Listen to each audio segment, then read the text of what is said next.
हरे कृष्णा। इस प्रकार समस्त पांडवों ने रत्न लाने का निश्चय करके ध्रुव संज्ञक नक्षत्र एवं दिन में सेना को यात्रा के लिए तैयार होने की आज्ञा दी। तदंतर ब्राह्मणों से स्वस्ति वाचन करा के सूर्यश्रेष्ठ महेश्वर की पहले ही पूजा करके मिष्ठान, खीर, पुआ, फल के गुदों से उन महेश्वर को तृप्त करके उनका आशीर्वाद ले समस्त पांडवों ने अत्यंत प्रसन्नता पूर्वक यात्रा आरंभ की। जब वे यात्रा के लिए उद्यत हुए उस समय श्रेष्ठ ब्राह्मणों और नागरिकों ने प्रसन्नचित्त होकर उनके लिए शुभ मंगल पाठ किया। तत्पश्चात पांडवों ने अग्नि सहित ब्राह्मणों की परिक्रमा करके उनके चरणों में मस्तक झुकाकर वहां से प्रस्थान किया। प्रस्थान के पूर्व उन्होंने पुत्र शोक से व्याकुल राजा धृतराष्ट्र, गांधारी देवी और विशाल लोचना कुंती देवी से आज्ञा ली। अपने कुल के मूलभूत धृतराष्ट्र, गांधारी और कुंती जी के समीप उनकी रक्षा के लिए कुरुवंशी धृतराष्ट्र पुत्र युयुत्सु को नियुक्त करके मनीषी ब्राह्मणों और पूर्ववासियों से पूजित होते हुए वीर पांडवों ने वहां से प्रस्थान किया। वे सब के सब उत्तम व्रत का पालन करते हुए शौच, संतोष आदि नियमों से दृढ़ता पूर्वक स्थित रहे। इस प्रकार अनुगीता में द्रव्य लाने का उपक्रम विषयक 63वां अध्याय पूर्ण हुआ। वैशंपायन जी आगे कहते हैं, जन्मेजय, पांडवों के साथ जो मनुष्य और वाहन थे वे सब के सब हर्ष से भरे हुए थे। सूत, मगध, वंदीजन अनेक प्रकार के मंगल और प्रशंसा सूचक वचनों द्वारा उनके गुणगान गाते चलते थे। राजा युधिष्ठिर के मस्तक पर श्वेत छत्र तना था। मार्ग में बहुत से मनुष्य प्रसन्न होकर राजा युधिष्ठिर को विजय सूचक आशीर्वाद देते थे। राजा युधिष्ठिर के पीछे पीछे जो बहुत से सैनिक चल रहे थे उनका महान कोलाहल आकाश को स्तब्ध करता था। अनेक अनेक सरोवरों, सरिताओं, वनों, उपवनों और पर्वतों को लांघकर राजा युधिष्ठिर उस स्थान पर जा पहुंचे जहां वह राजा मरुत का रखा हुआ उत्तम द्रव्य संचित था। वहां एक समतल एवं सुखद स्थान में पांडुपुत्र राजा युधिष्ठिर ने तप, विद्या और इंद्रिय संयम से युक्त ब्राह्मणों एवं वेद वेदांग के पारंगत विद्वान राजपुरोहित धौम्य मुनि को आगे रखकर सैनिकों के साथ पड़ाव डाला। बहुत से राजा, ब्राह्मण और पुरोहित यथोचित रीति से शांति कर्म करके युधिष्ठिर और उनके मंत्रियों को विधिपूर्वक बीच में रखकर उन्हें सब ओर से घेर कर बैठ गए। ब्राह्मणों में जो छावनियां वहां बनाई थी उनमें पूर्व से पश्चिम और उत्तर से दक्षिण को जाने वाली 3-3 क्रम से कुल 6 सड़कें थी और उस छावनी के 9 खंड थे। इस प्रकार से इन छावनियों को तैयार किया गया।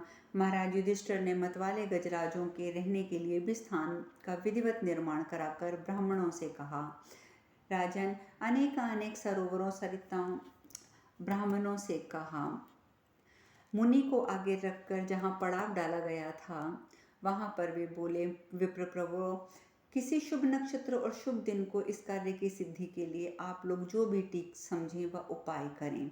ऐसा ना हो कि यहीं लटके रहकर हमारा बहुत अधिक समय व्यतीत हो जाए। धर्मराज युधिष्ठिर की इस प्रकार बात सुनकर उनका प्रिय करने की इच्छा से ब्राह्मण और पुरोहित प्रसन्नता पूर्वक इस प्रकार बोले, राजन, आप ही परम पवित्र नक्षत्र और शुभ दिन हैं और आपके लिए आज का दिन ही सबसे पवित्र और शुभ है। अतः आज ही हम श्रेष्ठम कर्म करने का प्रयत्न आरंभ करेंगे। हम लोग तो आज केवल जल पीकर रहेंगे और आप लोगों को भी आज उपवास करना चाहिए। उन श्रेष्ठ ब्राह्मणों का यह वचन सुनकर समस्त पांडव रात में उपवास करके कुश की चटाइयों पर निर्भय होकर सोए। वे ऐसे जान पड़ते थे मानो यज्ञ मंडप में 5 वेदियों पर स्थापित 5 अग्नियां प्रज्वलित हो रही हों। तदंतर ब्राह्मणों की कही हुई बातें सुनते हुए महामना पांडवों की वह रात सकुशल व्यतीत हुई। फिर निर्मल प्रभात का उदय होने पर श्रेष्ठ ब्राह्मणों ने धर्मनंदन राजा युधिष्ठिर से इस प्रकार कहा। इस तरह महाभारत में अनुगीता में द्रव्य लाने का उपक्रम विषयक 64वां अध्याय पूर्ण हुआ। यहाँ पर जो शुभ मुहूर्त की बात कही गई है, ज्योतिष शास्त्र के अनुसार तीनों उत्तरा तथा रोहिणी ये ध्रुव संज्ञक नक्षत्र हैं। दिनों में रविवार को ध्रुव बताया गया है। उत्तरा और रविवार का संयोग होने पर अमृत सिद्धि नामक योग होता है। इसीलिए योग में पांडवों के प्रस्थान करने का अनुमान किया जा सकता है। खैर, ब्राह्मण आगे बोले, नरेश्वर, अब आप परमात्मा भगवान शंकर को पूजा चढ़ाइए। पूजा चढ़ाने के बाद हमें अपने अभिष्ट कार्य की सिद्धि के लिए प्रयत्न करना चाहिए। उन ब्राह्मणों की बात सुनकर राजा युधिष्ठिर ने भगवान शंकर को विधि पूर्वक नैवेद्य अर्पण किया। तत्पश्चात उनके पुरोहित ने विधि पूर्वक संस्कार करते किए हुए धृत के द्वारा अग्निदेव को तृप्त करके मंत्र सिद्ध चारु तैयार किया और भेंट अर्पित करने के लिए वे देवता के समीप गए। जनेश्वर, उन्होंने मंत्रपूत पुष्प लेकर मिठाई, खीर, फल के गुदे, विचित्र पुष्प, लावा तथा अन्य नाना प्रकार की वस्तुओं द्वारा उपहार समर्पित किया। वेदों के पारंगत विद्वान पुरोहित ने विधि पूर्वक देवताओं को अत्यंत प्रिय लगने वाले समस्त कर्म करके फिर भगवान शिव के पार्षदों को उत्तम बलि चढ़ाई। इसके बाद यक्षराज कुबेर को, मणिभद्र को, अन्यान्य यक्षों को और भूतों के अधिपतियों को खिचड़ी, फल के गूदे आदि देकर पूजा संपन्न की। तदंतर पुरोहितों ने घड़ों में भात भरकर बलि अर्पित की। इसके बाद भूपाल ने ब्राह्मणों को सहस्त्रों गाय देकर निशाचरी भूतों को भी बलि भेंट की। यहाँ पर बलि जो कहा गया है वो अन्न से बनाई हुई खाद्य वस्तुओं के लिए कहा गया है, जानवरों की बलि की चर्चा नहीं है। पृथ्वीनाथ, देवादिदेव महादेव जी का वह स्थान धूपों की सुगंध से व्याप्त और फूलों से अलंकृत होने के कारण शोभा पा रहा था। भगवान शिव और उनके पार्षदों की सब ओर से पूजा करके महर्षि व्यास को आगे किए राजा युधिष्ठिर उस स्थान को गए जहाँ वह रत्न और सुवर्ण की राशि संचित थी। वहाँ उन्होंने नाना प्रकार के विचित्र फूल, मालपुए और खिचड़ी आदि के द्वारा धनपति कुबेर की पूजा करके उन्हें प्रणाम और अभिवादन किया। तत्पश्चात उन्हीं सामग्रियों से शंख आदि निधियों और समस्त निधिपालों का पूजन करके श्रेष्ठ ब्राह्मणों की भी पूजा की। फिर उनसे स्वस्ति वाचन कराकर उन ब्राह्मणों ने पुण्याघोष से तेजस्वी हुए शक्तिशाली कुरुश्रेष्ठ राजा युधिष्ठिर बड़ी प्रसन्नता के साथ उस धन को खुदवाने लगे। कुछ ही देर में अनेक प्रकार के विचित्र और मनोरम बहुसंख्यक सहस्त्रों स्वर्णमय पात्र निकल आए। कठौते, सुराही, गड़वा, कड़ाही, कलश और कटोरे, सभी तरह के बर्तन भी उपलब्ध थे। धर्मराज युधिष्ठिर ने उस समय उन सब बर्तनों को भूमि से खोद कर निकलवाया। उन्हें रखने के लिए बड़े बड़े संदूक लाए गए थे। राजन, एक एक संदूक में बंद किए हुए बर्तनों का बोझ आधा आधा भार होता था। प्रजानाथ, उन सबको ढोने के लिए पांडुपुत्र युधिष्ठिर के वाहन भी वहां उपस्थित थे। महाराज, 60,000 ऊंट, 1,20,00,000 घोड़े, 1,00,000 हाथी, 1,00,000 छकड़े और उतनी ही हथनियाँ थी। गधों और मनुष्यों की तो गिनती ही नहीं की जा सकती थी। युधिष्ठिर ने वहां जितना धन खुदवाया था वह 16,08,24,000 भार सुवर्ण था। उन्होंने उपयुक्त सब वाहनों पर लाद कर पांडुनंदन युधिष्ठिर ने पुनः महादेव जी का पूजन किया और व्यास जी की आज्ञा लेकर पुरोहित धौम्य मुनि को आगे करके हस्तिनापुर को प्रस्थान किया। वे वाहनों पर बोझ अधिक होने के कारण 2-2 कोस पर मुकाम देते रहते थे। द्रव्य के भार से कष्ट पाती हुई वह विशाल सेना उन कुरुश्रेष्ठ वीरों का हर्ष बढ़ाती हुई बड़ी कठिनाई से नगर की ओर धन ले जा रही थी। इस प्रकार गीता में द्रव्य का आन्यान विषयक 65वां अध्याय पूर्ण हुआ।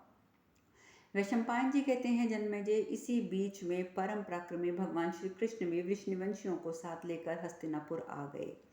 उनके द्वारका जाते समय धर्मपुत्र युधिष्ठिर ने जैसी बातें कही थी उसके अनुसार अश्वमेध यज्ञ का समय निकट जानकर पुरुषोत्तम भगवान श्री कृष्ण पहले ही उपस्थित हो गए।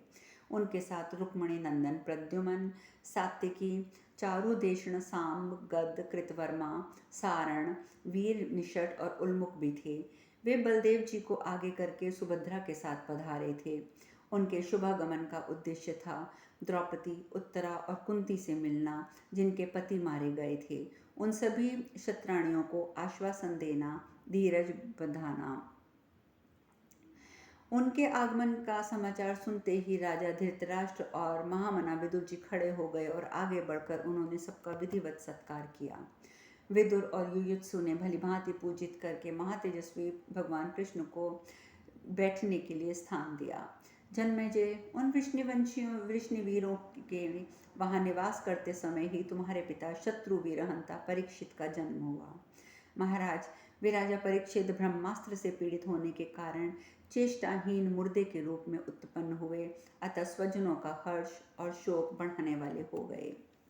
पहले पुत्र जन्म का समाचार सुनकर हर्ष से भरे हुए लोगों ने सिंहनाद के साथ एक महान कोलाहल किया, जो संपूर्ण दिशाओं में प्रविष्ट होकर पुनः शांत हो गया। इससे भगवान श्री कृष्ण के मन और इंद्रियों में व्यथा सी उत्पन्न हुई। वे सात्यकी को साथ लेकर बड़े उतावली से अंतपुर में जा पहुंचे। वहां उन्होंने अपनी बुआ कुंती को बड़े वेग से आती देखा, जो बारंबार उन्हीं का नाम लेकर वसुदेव दौड़ो दौड़ो की पुकार मचा रही थी। राजन उनके पीछे द्रौपदी, यशस्विनी, सुभद्रा तथा अन्य बंधु बांधवों की स्त्रियां भी थीं, जो बड़े करुण स्वर में बिलक बिलक कर रो रही थी। नृपश्रेष्ठ, उस समय श्री कृष्ण के निकट पहुंचकर कुंती भोज कुमारी कुंती ने नेत्रों में आंसू बहाते हुए गदगद वाणी में कहा, महाबाहु वसुदेव नंदन, तुम्हें पाकर ही तुम्हारी माता देवकी उत्तम पुत्र वाली मानी जाती है। तुम्हारी हमारे अवलंब और तुम ही हम लोगों के आधार हो। इस कुल की रक्षा तुम्हारे ही अधीन है। यदुवीर प्रभु, ये जो तुम्हारे भांजे अभिमन्यु का बालक है, अश्वत्थामा के अस्त्र से मरा हुआ उत्पन्न हुआ है। केशव, इसे जीवन दान दो। यह तो नंदन प्रभु, अश्वत्थामा ने जब सींग के बाणों का प्रयोग किया था, उस समय तुमने ये प्रतिज्ञा की थी कि मैं उत्तरा के मरे हुए बालक को भी जीवित कर दूंगा। तात, यही वह बालक है जो मरा हुआ पैदा हुआ है। पुरुषोत्तम, इस पर तुम अपनी कृपा दृष्टि डालो। माधव, इसे जीवित करके ही उत्तरा, सुभद्रा और द्रौपदी सहित मेरी रक्षा करो। दुर्गशवीर, धर्मपुत्र युधिष्ठिर, भीमसेन, नकुल, अर्जुन और सहदेव की भी रक्षा करो। तुम हम सब लोगों को इस संकट के से उद्धार करने के योग्य हो। मेरे और पांडवों के प्राण इस बालक के अधीन हैं। दहाड़ कुलनंदन, मेरे पति पांडु और श्वसुर विचित्र वीर्य के पिंडक का भी यही सहारा है। जनार्दन, तुम्हारा कल्याण हो।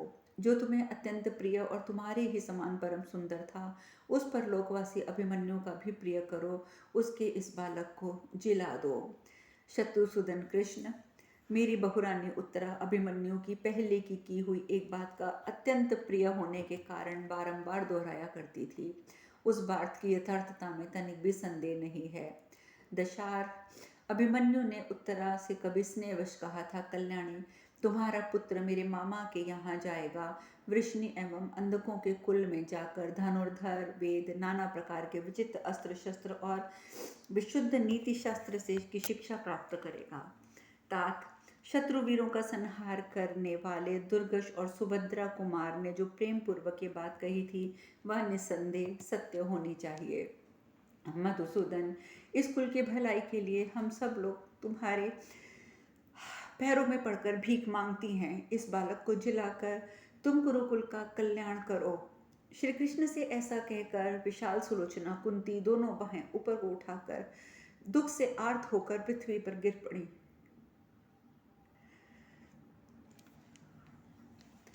दूसरी स्त्रियों की भी यही दशा हुई।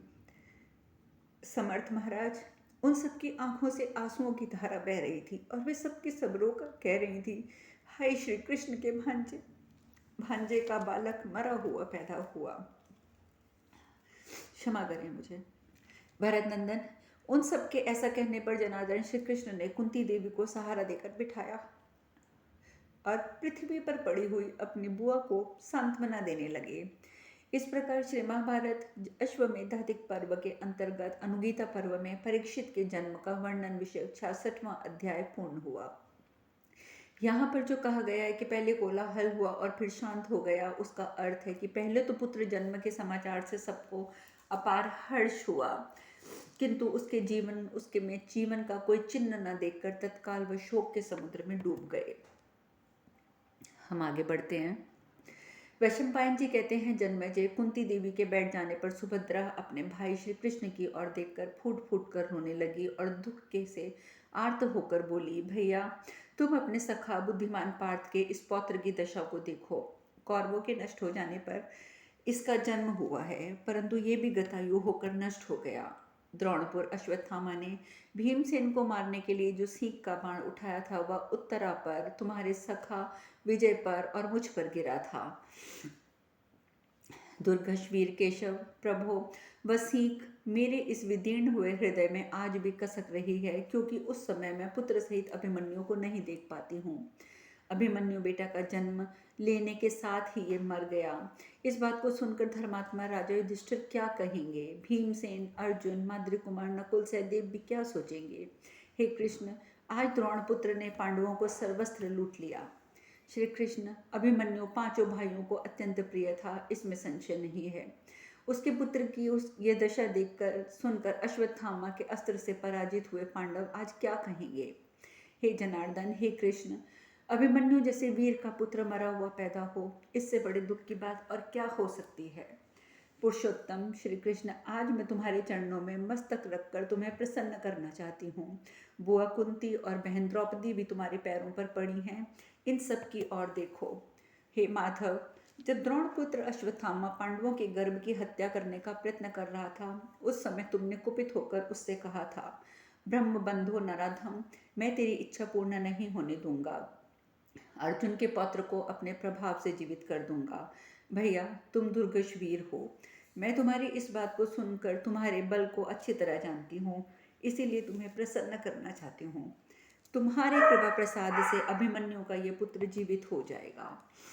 वृषनिवंश के सिंह, यदि तुम ऐसी प्रतिज्ञा करके अपने मंगल वचन का पूर्णता पालन नहीं करोगे तो ये समझ लो कि सुभद्रा जीवित नहीं रहेगी, मैं अपने प्राण दे दूंगी। दुर्गश्वीश, यदि तुम्हारे जीते जी अभिमन्यु के इस बालक को जीवन दान ना मिला तो तुम मेरे किस काम आओगे? अजय वीर, जैसे बादल पानी बरसाकर सूखी खेती को भी हरी भरी कर देता है, उसी प्रकार तुम